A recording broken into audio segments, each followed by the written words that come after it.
Olá, pessoal! Sejam bem-vindas, sejam bem-vindos à quinta edição do B-Story Talks. Eu sou Renata Saraiva, da Trulli Comunicação, agência de comunicação e reputação de marca e conselheira do movimento B-Story. É um prazer conduzir esse quinto episódio do B-Story Talks, cujo tema da longevidade é DNA de muitos trabalhos que eu faço hoje para marcas que são meus clientes na agência. O B-Story Talks é um ciclo online de encontros mensais, com entrevistas, rodas de conversas e grupos de discussão sobre as gerações 50 a mais, diversidade geracional e longevidade. Os encontros ocorrem todo início do mês, com veiculação no YouTube, no site, no LinkedIn e no Instagram do Movimento B-Story. Quem ainda não nos segue, por favor, comece a nos seguir. Bom, ao longo de 2026, nós estamos reunindo os vencedores de cada categoria do Prêmio B-Story edição 2025. Hoje nós recebemos aqui, com muito prazer e honra, vencedores ou vencedoras, são duas mulheres, da categoria Iniciativas Digitais. O tema da nossa conversa hoje é: como a tecnologia pode ser uma ferramenta para a promoção do bem-estar para os 50 mais? É um tema que há tempos é muito quente, que ficou mais quente esses dias. Há poucos dias, o IBGE divulgou uma atualização sobre a inserção dos 60 a mais no mundo da internet e mostrou que 75% dessa população já usa a internet versus 70% há 2 anos apenas. Então, para o diálogo de hoje, nós vamos receber aqui Michele Queiroz Coelho, da Rede Longevidade. Bem-vinda, Michele. A Michele é mestre em administração, especialista em gerontologia e saúde mental, diretora executiva da Rede Longevidade, professora e coordenadora do FDC Longevidade. Temos aqui também conosco Elizabeth Junqueira, do portal Avosidade. Bem-vinda, Elizabeth. Elizabeth ou Beth, ela é publicitária e jornalista, tem grande experiência nas áreas de comunicação corporativa, marketing e publicidade. Ela é formada em administração de empresas pela Universidade Federal da Bahia, foi diretora da CDN, uma das mais renomadas empresas do setor de comunicação corporativa, e trabalhou para importantes jornais como a Gazeta Mercantil e o Valor Econômico. Hoje ela é editora e publisher do portal Avosidade, lançado em 2015, em parceria com o jornalista Jorge Luiz de Souza e rede de colaboradores. A Avosidade é uma plataforma multimídia composta por vários canais de comunicação, portal, podcast, redes sociais e eventos que trata de temas voltados à intergeracionalidade e à maturidade. Bom, apresentadas aqui nossas convidadas, nós vamos começar essa roda de conversa, esse papo. Eu gostaria de endereçar a primeira pergunta à Michele, começando com Michele. Michele, quando nós falamos em tecnologia para o público 50 a mais, quais são os principais benefícios que a tecnologia pode trazer para o bem-estar e a qualidade de vida dessas pessoas? Bem-vinda. Muito obrigada. Primeiro, eu queria agradecer muito a oportunidade de estar aqui com vocês, nessa trajetória do B-Story, de ter a nossa iniciativa reconhecida e agora aqui com vocês, nessa oportunidade de diálogo. Bom, os benefícios da tecnologia, eles são vários. Eu acho que a gente tem aqui pouco tempo para poder destacar tantos, então eu vou falar de um deles que eu percebo no meu cotidiano, dentro da Rede Longevidade, que é a organização que eu represento, principalmente aqui, que é a conexão. E eu não falo só de uma conexão física, da gente se conectar a um portal ou uma plataforma e poder, né, realizar um serviço, por exemplo. Eu falo da conexão entre as pessoas. A partir do nosso trabalho, principalmente depois da pandemia, a gente conseguiu chegar em lares, em casas de pessoas acima de 60 anos que estavam vivendo absolutamente sós, que é uma realidade que ainda acontece hoje. E romper essa clausura, essa possibilidade da gente, de fato, usar o high-touch da tecnologia, e não só o high-tech, é, para mim, um dos principais benefícios que a gente tem no desenvolvimento da tecnologia para a população 50 mais, 60 mais. Vamos lembrar que, como tudo na vida, a gente tem o lado desafiador, né? O uso da tecnologia para transformar em golpes, etc., que eu acho que é objeto de uma outra de uma outra conversa, mas eu diria que a conexão entre as pessoas, ela é o principal valor que a tecnologia pode trazer para o público 50 e 60 mais. Obrigada, Michele. E você, Elizabeth, o que pensa sobre o impacto da tecnologia? Quais os benefícios para essa população 50 a mais? Bem, primeiro, muito obrigada por estar aqui. Gosto demais desse movimento BeStory, pelo reconhecimento da gente. Enfim, a tecnologia, gente, ela é uma coisa muito boa, não só para a população 50 a mais, como a população como um todo. Eu também faria um pouco minhas palavras da Michele, que a grande, vamos dizer, o grande benefício é a conexão. Quando a gente lançou o portal Alusidade, há mais de 10 anos atrás, lembro que os colegas jornalistas diziam: não vou fazer uma revista? Eu digo: não, a gente vai fazer um portal na internet porque ele vai deixar a possibilidade dessa interação. Então, aproximar. A tecnologia serve para aproximar as pessoas, usada de forma corretamente. E ao longo do desenvolvimento da humanidade, todo mundo que pode ter acesso ao conhecimento fica melhor.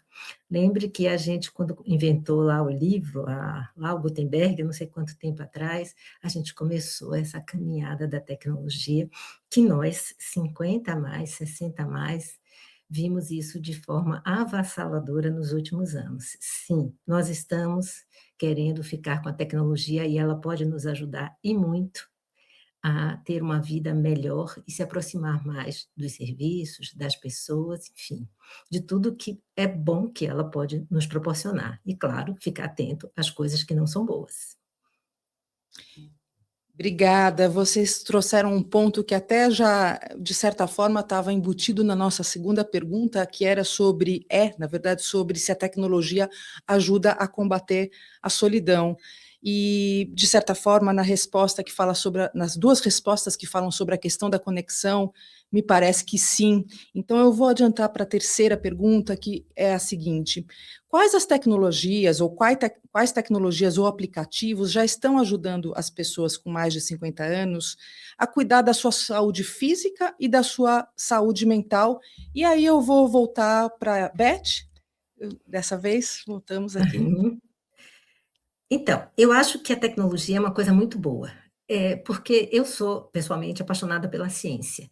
Quando a ciência, via tecnologia, ajuda a gente a cuidar da saúde, e isso tem monitoramentos maravilhosos que são bons, que são intuitivos, isso tudo, gente, é um grande ganho. E essa tecnologia também ajuda a gente nas outras coisas da vida, nos serviços bancários, nas compras e tudo mais. Então, a tecnologia é uma grande ferramenta. E como toda ferramenta, é necessário saber usar. Para a saúde, então, se a gente acompanhar, como a gente faz na Vosidade, acompanha muita coisa da área de saúde, o que ela tem trazido com inteligência artificial, com uma série de coisas para você olhar mais de perto para você mesmo e aprender e controlar, mas sem estresse. Tem que ser uma coisa que seja tranquila e ela vai ser uma grande, grande aliada sua para muita coisa, especialmente para ficar conectado com o seu médico, com suas coisas. Imagine que hoje a gente pode sentir alguma coisa e passar um WhatsApp para o médico e perguntar: "O que é que eu faço, doutor?". Antigamente você tinha que marcar uma consulta, um telefone, então ela é uma aliada perfeita para que a gente tenha melhores condições de saúde física, mental e de outros serviços tantos. Obrigada, Beth. E você, Michele, que exemplos você daria e como você vê isso aí no dia a dia da organização que você representa? Bom, eu acho que a gente tem inúmeros exemplos que a gente poderia dar, mas eu vou focar no da rede de longevidade, que é o nosso escopo aqui. A gente tem uma das nossas formações em transição de ciclo de vida, que são para pessoas que estão se aposentando, que ela trabalha diversos valores nessa formação, preparatórios para essas pessoas que vão viver uma fase diferente da vida. E como são médicos, a questão da saúde, às vezes a gente fala assim, nossa, mas falar de saúde para médico vai chover no molhado, mas dentro da metodologia que a gente desenvolveu, a gente conseguiu trabalhar resultados como, por exemplo, pessoas que saíram da aula e na semana seguinte contrataram um personal e entraram para a academia para poder fazer musculação, coisa que passaram uma vida inteira sem fazer. O que eu quero dizer com isso? A tecnologia, ela não é só a tecnologia no sentido da ferramenta tecnológica propriamente dita, que pode ser um aplicativo, que pode ser um site, que pode ser uma ferramenta como essa que nós estamos usando de stream. A tecnologia ela pode ser uma metodologia que gere um resultado de bem-estar, de saúde, de ampliação do escopo do repertório ocupacional, de consciência financeira, e a educação faz muito bem isso. A educação ela pode ser empacotada através de formatos tecnológicos de maneira a transformar as pessoas. Lembrando que, como Paulo Freire falava, não é a educação que muda o mundo. A gente muda as pessoas e as pessoas mudam o mundo, começando de si mesmas, né? Então, eu posso dizer aqui de aplicativos que a gente desenvolveu, de referências no YouTube que a gente tem, mas depois de 1,5 milhão de pessoas que passaram pela nossa trajetória virtual de alguma forma, eu diria que a educação, através da tecnologia, é que gera a principal transformação.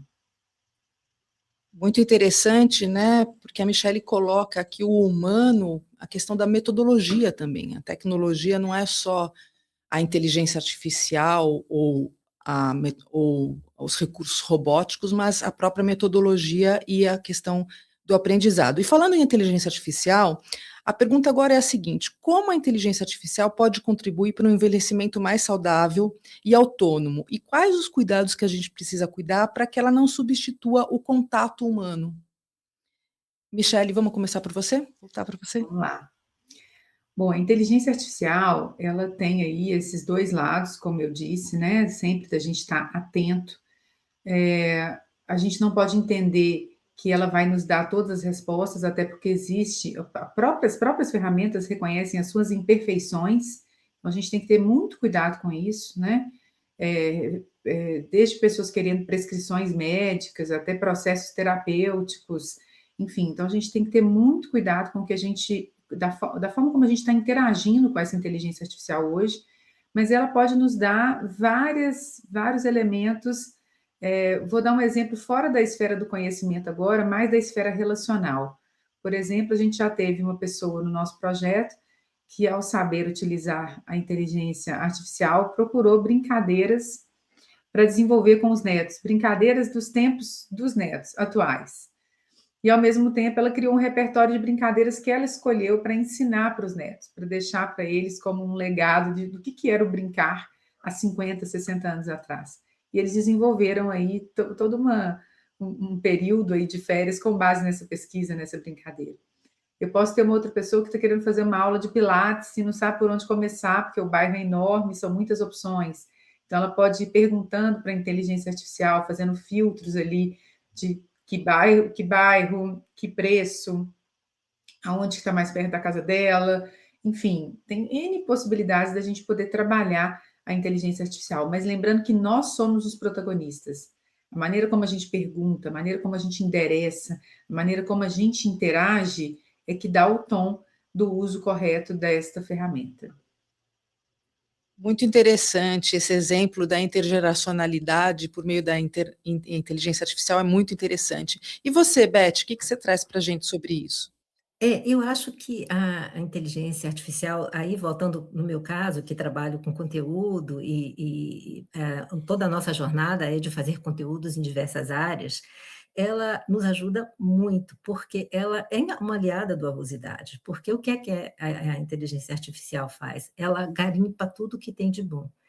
E a quantidade de coisas que a gente tem publicadas na área de saúde, também na área de gerações, de intergeracionalidade, ela ajuda essa pessoa também a chegar até nas coisas que são boas, nossas e de outras fontes. E é muito interessante que se cheque as fontes que chegam.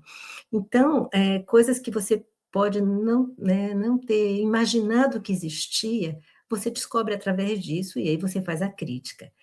Assim como para o público 50+, isso é uma ferramenta absolutamente encantadora, porque a gente foi habituado, claro, já tem muito tempo, a procurar conhecimento, primeiro nas enciclopédias, com os nossos trabalhos escolares, depois com o Google, e agora com a inteligência artificial a gente chega àquelas fontes que são boas.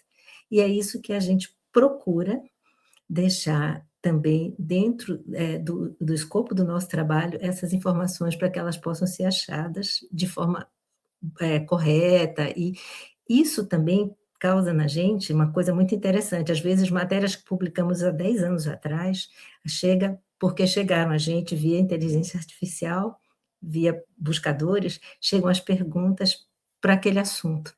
Também tem muita coisa na área de intergeracionalidade, com brincadeiras, com histórias que transformaram a vida das pessoas com a relação também dos pais, avós e netos. Então, essa ferramenta é uma ferramenta muito boa, e acho que a gente pode ter uma vida muito melhor se usá-la de forma correta, como tudo, não é? Bacana. E pensando nos próximos 10 anos, qual tecnologia, na opinião de vocês, tem maior potencial para transformar positivamente a experiência do envelhecer e promover o bem-estar da população 50 a mais? Michele, o que você me diz? Então, eu não sou futurista, mas eu acredito que a inteligência artificial, dentro do que a gente tem hoje, vai dar saltos ainda inimagináveis, né? Eu acho que tem outras coisas acontecendo no mundo que levam a gente a entender que a inteligência artificial está só começando, que existe um espectro muito amplo, que a gente ainda nem descobriu da utilização dela, mas eu acho que a gente precisa ser um pouco cuidadoso quando a gente prevê o futuro, para a gente não gerar uma certa exclusão daquelas pessoas que não tiveram a oportunidade de acessar o que tem de melhor na tecnologia, de acompanhar o que tem de melhor. Digo porque, por exemplo, a gente tem feito hoje em bancos, por exemplo, se a gente pegar as instituições financeiras, um processo muito forte de digitalização de todos os serviços, né? E às vezes tem pessoas que não dão conta daquilo, que ainda não conseguiram chegar, que são analfabetas ou semi-analfabetas, que ainda precisariam de alguém para pegar na mão e falar: olha, é assim que funciona. Então, eu fico com um pouco de receio. Alguns serviços públicos também estão caminhando muito forte para a digitalização, para o facial, para digital, e a gente já vê que tem pessoas com digitais que não conseguem ler mais as digitais. Então, a gente tem que ter um cuidado para esse futuro ser um futuro que a tecnologia venha cada vez com mais benefícios, mas que não gere exclusão nessa jornada de crescimento. Muito importante esse ponto. E você, Beth? Eu também acho que se uma coisa tem que ser boa para todo mundo e tem que chegar a todo mundo, e nós temos estágios para chegar. Nem todo mundo é absolutamente tecnológico, e é claro que as pessoas mais velhas, aí eu digo as pessoas, né, têm lá suas resistências, e a gente tem que também ser cuidadoso para fazer essa passagem. Mas é uma coisa que nós vamos descobrir. Se a gente pensar que quando você ainda estava no século passado e pensava como seria o ano 2000, o século 21, você pensava em Odisseia no espaço, que todo mundo ia comer comida de plástico, que ia ser uma corrida espacial, e a gente está vendo hoje que a gente está voltando, apesar de toda essa tecnologia, a gente está voltando também para a beleza das coisas simples, para cuidar do meio ambiente, porque é absolutamente necessário, para a importância de uma alimentação adequada, como a alimentação das nossas avós. Então, tudo tem que caminhar junto. Agora, sem dúvida, por exemplo, para quem tiver essa possibilidade de acesso, a tecnologia ajuda muito na área da saúde, se a gente usar aqueles equipamentos que a gente diz vestígios, que a pessoa coloca os reloginhos e tudo para medir suas necessidades de saúde, tudo isso vai ser uma coisa maravilhosa. E agora, o importante é cuidar para que ninguém fique excluído dessa história. E também, de fato, dar mão para quem caminha um pouco mais devagar. Essa caminhada só vai ser bonita, só vai ser legal se a gente fizer ela juntas. Isso aí.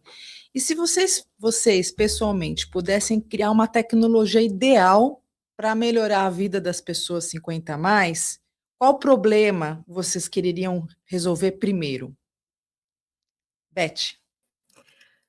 Eu acho que eu gostaria de fazer uma coisa que fosse como se fosse tudo reunido em um só lugar, que eu não precisasse sair para um aplicativo disso, um aplicativo daquilo, que eu pudesse ter uma coisa intuitiva que me ajudasse, por exemplo, a me conectar com os meus familiares que moram fora do Brasil, a ter acesso a serviços bancários, como se fosse uma coisa assim, que a gente pudesse ter esse tipo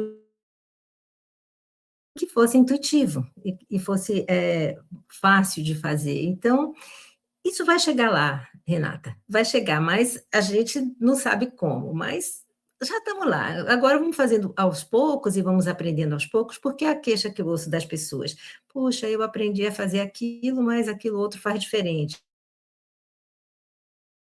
faz diferente. Então, é uma coisa que fosse mais fácil e que fosse parecido para tudo que você precisa, para não precisar aprender cada coisa de uma vez. Bacana. Michele. Sem dúvida, faria algo para combater a solidão. A solidão é a epidemia do século, né?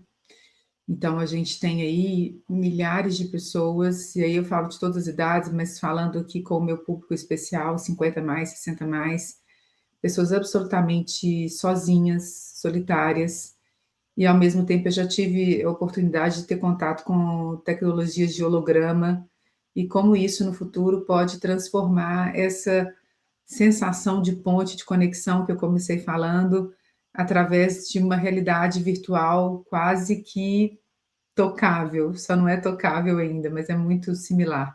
Então, eu faria algo dessa natureza para aproximar mais as pessoas e para dar para elas essa sensação de pertencimento, essa sensação de aconchego, de família, de contato humano, que a gente, infelizmente, tem perdido por vários motivos, por fato de pessoas morarem fora, por fato das nossas famílias estarem ficando menores, pelo fato da gente não ter tempo suficiente, muitas vezes, para viajar, para estar perto de alguém que a gente ama.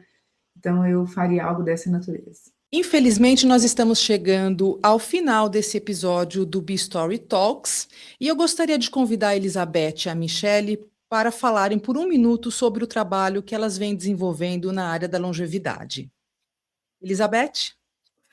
Bem, gente, eu queria agradecer mais uma vez a oportunidade de estar aqui e dizer para vocês que o Avosidade é um projeto que, embora eu tenha tido uma grande carreira em jornais e outras coisas assim, é o projeto da minha vida. Trabalhar com longevidade é uma coisa que me estimula todos os dias, não só porque eu estou falando de longevidade, eu estou tendo a oportunidade de conectar as gerações, de convidar todo mundo a fazer parte desse movimento que é o mais importante da história da sociedade nos últimos tempos. Ninguém nunca imaginou que nós fôssemos viver tanto, e esse viver tanto não foi só um prêmio, veio com desafios e tudo mais. Então, o trabalho do Avosidade é levar essa informação com credibilidade e apuração, enfim, do jeito que a gente aprendeu a fazer jornalismo, né, Renata?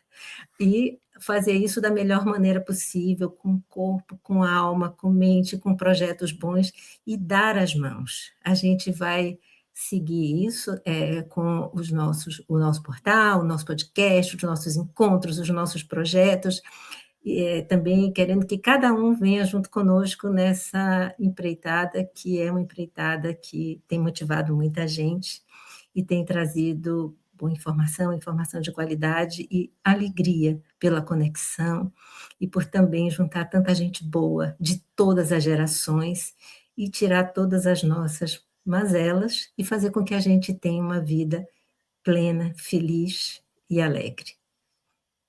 Obrigada. Passar para a Michele. Bom, pessoal, a Rede Longevidade é uma organização sem fins lucrativos. Nós trabalhamos com educação e longevidade para o público 60 mais, de hoje e do futuro, e nós acreditamos que a partir da educação a gente consegue transformar a realidade, porque a gente transforma pessoas. Foram mais de 1,5 milhão de pessoas ao longo desses 10 anos de história, e a gente tem muito orgulho de poder dedicar a nossa vida à nossa causa.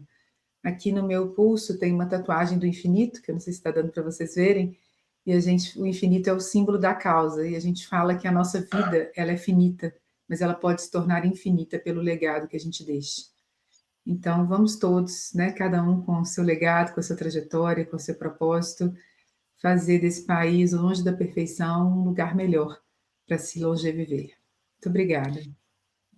Vamos, obrigada a vocês pelo trabalho que vocês vêm desenvolvendo em prol dessa questão, que é uma questão muito atual, né? E parabéns por terem vencido o Prêmio B-Story 2025 na categoria de vocês. E agora chegou mesmo ao final, né? A conversa foi sensacional, eu tenho certeza que agregou muito para quem está nos assistindo. Obrigado ao estúdio Vídeo Moderna, onde nós estamos gravando esse episódio. E lembramos que todo episódio B-Story Talks fica disponível em todos os canais digitais do Movimento B-Story, YouTube, Instagram, LinkedIn, no site, endereços aqui na tela agora. Nos sigam e nos curtam por lá. Muito obrigada e até o próximo. O próximo é no início de agosto.